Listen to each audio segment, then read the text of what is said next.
as well.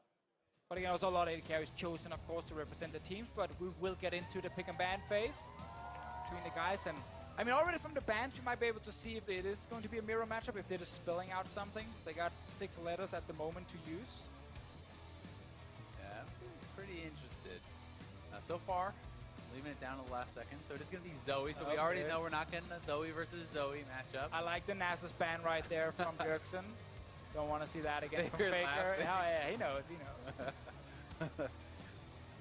That is a fan service ban right there. No one wants to see this. No one wants to see the 100 CS Nasus. No. We Get that out of there. We want to see fights. Azir has been banned a lot in this 1v1 tournament as well. See, what we really need to do is a quick rule adjustment and increase the number of bans so that there's only like Zed, Yasuo, and Vayne. We have to wait through the entire pick and ban phase, and we're just like, all right. On the 132nd ban, Zergod, interesting. Very, very nice. I like the Lucian ban as well. Even though I actually would love to see Lucian being played in this. He's just so strong in the 1v1. Talia being hovered. Okay, there's the Syndra Faker.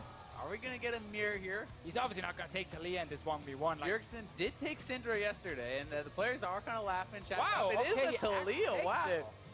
So that's surprising. Bjergsen talked about preparation. One thing I'm looking at with this is the amount of pushing power Talia has. If you can actually shove in your opponent, it is very hard to CS under turret.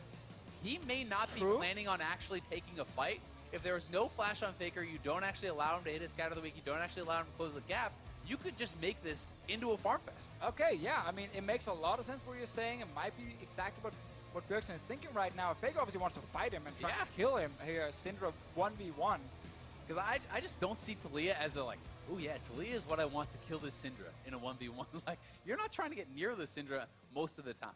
Well, unless you can land the knockback into some crazy burst, but once again... You'd have to then dodge the scatter of the week and a lot of abilities, so... This might just be a push Talia, as you highlighted. Surprising, for me at least. Definitely not one of the mid laners I expected to see. No, not at all. I thought, again, like we're looking at things like Syndra, even Orianna can be used.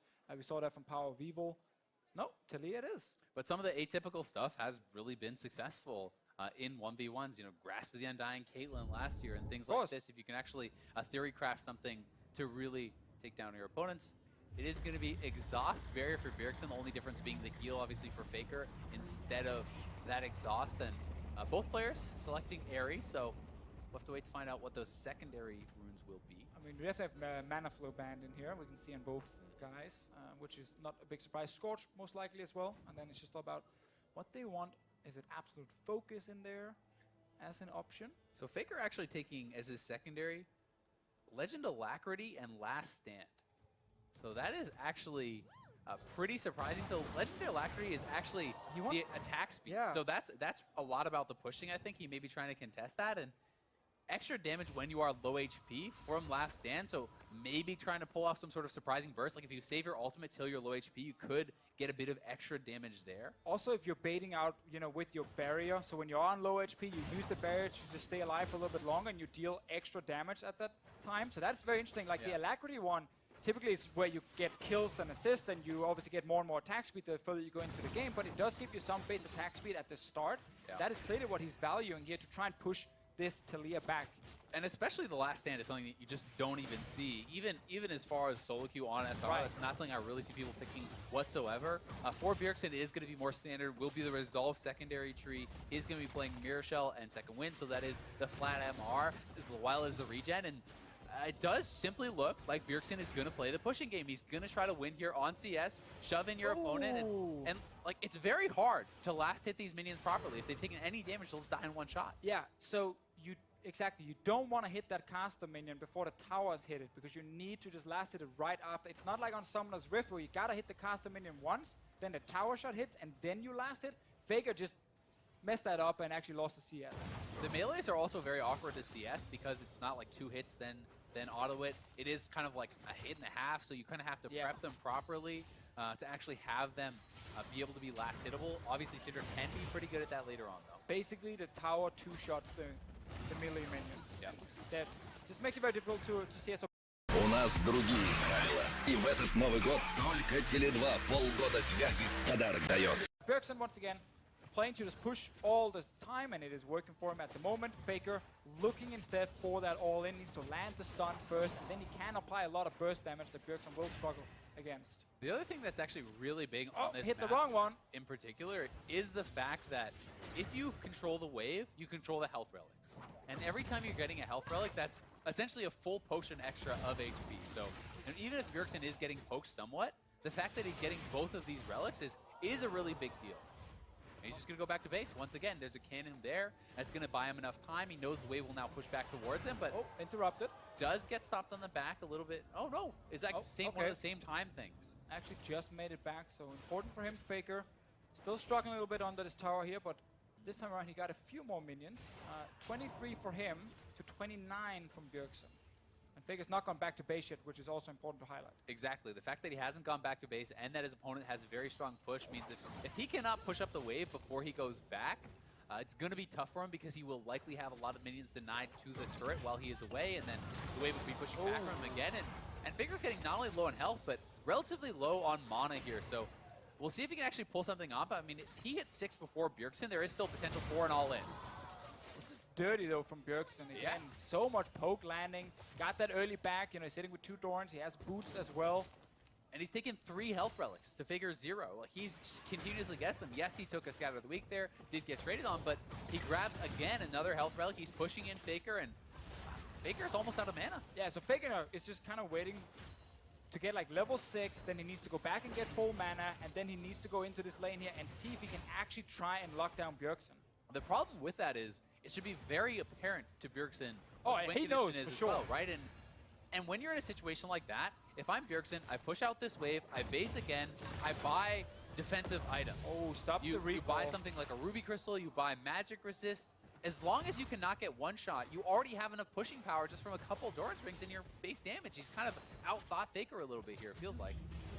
All right, so we got 50 CS hit right there from Bjergsen's side. Faker very low, no mana.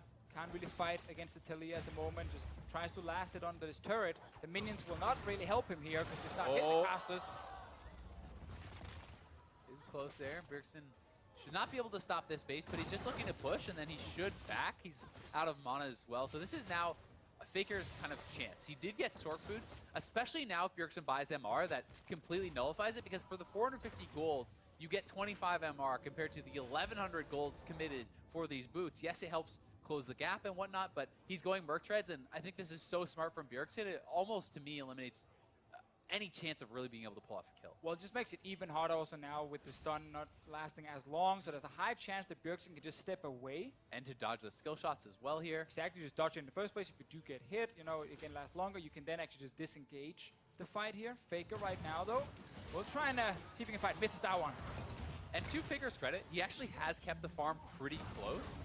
So it is not out of the realm of possibility they could win, you know, just on farm if he can actually push Bjergsen back. Yeah, this is a very big wave for Faker right here, where he's picking up quite a lot of CS. We'll be able to last hit that one as well. Actually, able to really control most of the melees. Sadly for him, has to give away a single one. Only down 3, though. He's actually done quite a remarkable job last hitting under the turret. And Faker just barely stepping forward. Remember, though, Faker does have last stand, meaning he will deal more damage when he is on low health. Bjergsen likely not expecting that sort of a mastery, could be a little bit surprised by the extra damage coming out. Oh, Faker wants this one. Bjergsen's out of mana. Faker could actually theoretically catch up on farm here. Oh, he will try. Let's see if he can stop the recall as well. There we go. Stop this one. Didn't get the last one because Bjergsen just made it back in time. Faker, yeah, while he's a bit low on HP, does have both summoners available. Bjergsen's exhaust here. Obviously needs to be in range to use it when Faker is actually going for the all-in. Faker is much more focused on just healing himself. And staying alive, misses a stun. Yeah, this is pretty tense. Faker super scary. Going back again. They're actually completely tied on minions now, but Faker does not want to just give up these waves that are coming out. Yeah, also extra minions right here that Bjergsen can kill. Faker wants to try and get it under the turret to see if he can deny something, but that's where Talia is so good at just pushing it right back. Yeah, and especially when you're actually moving around the territory on the map, she always is going to have more work ground to actually utilize there in that 1v1. Faker looking like he is trying again to go back, but Bjergsen could very easily stop this. He even has the ult to stop that, and Faker getting so low. Yeah, and that's greedy by Faker to start recalling right there. You know, he's still in front of his turret. Very easy for Bjergsen to just stop him and deal so much damage. Pretty crazy 1v1. Faker is down 4 CS already, and there's 4 additional minions here, so it's about 8 CS of an advantage, and tries to guess to stop the recall, not going to be able to do it, but still, Faker is going to have to all in very quickly when he gets back. Bjergsen can base again and kind of prepare for the final push here. Bjergsen needs 2 more waves to win this one. 91 CS what he's sitting on, goes back to base once again. Faker getting a bit of CDR, didn't actually even wait for full HP, just rushed back to try and catch these minions here. But I honestly think at this point, you cannot really win on minions. Talia can very easily access those minions with the Qs pretty safely, unless you can completely zone him off. Like, you have a cannon wave here. This is going to push into Bjergsen. Faker needs to start posturing. He needs to pressure Bjergsen and not allow him access to the minions, or he simply already lost on the CS. Well, he's trying to look for that all-in. Does actually manage to connect the stun. Faker Getting pretty low. kill used already from him. Ulti is ready. Neither player bought potions. Like, they didn't actually come back to lane with any more potions. This is last one, therefore, Bjergsen. Faker has no more remaining. Does have the last stand. Can look for an all-in. Potentially could burst Oh, Bjergsen Bjergsen down. with the minions. He's got to go. Oh, he's so low. That's 100. That was a very exciting 1v1. The Talia surprising pick from Bjergsen was all about pushing, pushing, pushing. While Faker under turret still managed to get so many of these very, very hard to get minions where the turret constantly tries to mess it up for you.